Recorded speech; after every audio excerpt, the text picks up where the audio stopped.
Avoir plus de puissance, ce n'est pas une option, c'est un commandement de Dieu. Alors quand Dieu donne un commandement, ça signifie que tu as les moyens de l'exécuter. Et une chose qui est intéressante dans ce verset, c'est que Dieu dit, il ordonne que tu sois puissant. Ce n'est même pas qu'il souhaite, Dieu ne souhaite pas. Il ordonne que tu sois puissant. Alors pourquoi quelquefois on prend un ordre? On prend un ordre parce que tu peux trouver des excuses pour ne pas chercher à être plus puissant. Tu peux estimer que le niveau de puissance que tu as, ça t'est largement suffisant. Tu donnes ton avis. Ici, on donne un ordre. C'est pas un souhait. Dieu ordonne que tu sois puissant. Une prière qui manque de puissance a moins d'effet. Amen. Plusieurs personnes peuvent dire au nom de Jésus, démon va-t'en. Et à certains, leur au nom de Jésus va avoir plus d'impact et d'autres, leur au nom de Jésus aura moins d'impact. Dieu a besoin que ton au nom de Jésus ait plus d'impact parce qu'il veut passer par ta vie pour délivrer beaucoup plus de personnes.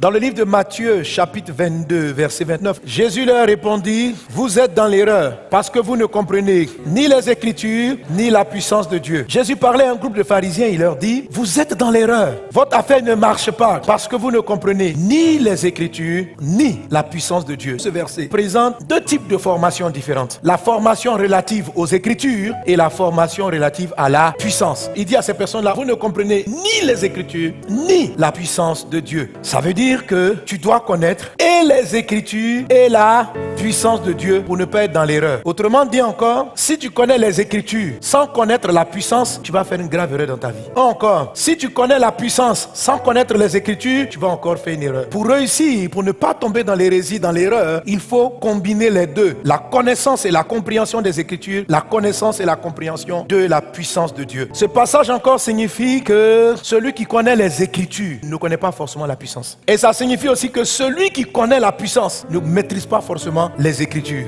Une personne qui connaît les Écritures est une personne qui connaît la doctrine, qui connaît la parole, qui lit la parole tout le temps. Et c'est important de connaître les Écritures. Il faut connaître les Écritures. Ce sont les Écritures qui éclairent ton chemin, qui éclairent ton sentier. Ta parole est une lampe à mes pieds. Sans les Écritures, tu es dans les ténèbres. Ce sont les Écritures qui te montrent la direction, l'orientation à prendre.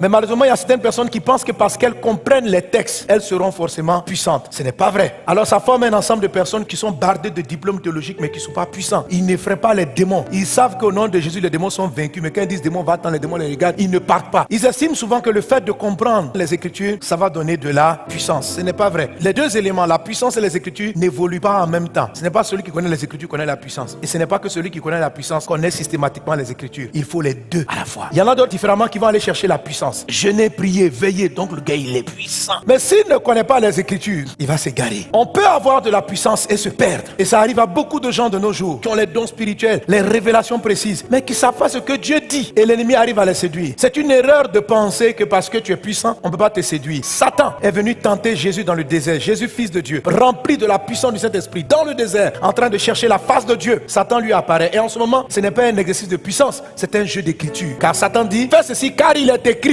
Et Jésus lui répond, il est écrit. Est-ce qu'on a fait s'il a fait de puissance? Non. Satan dit, transforme la pierre en pain. Jésus dit, il est écrit. C'est une guerre d'écriture. Alléluia. Vous avez été édifié par cet enseignement et vous voulez en écouter d'autres du pasteur Mohamed Sanogo?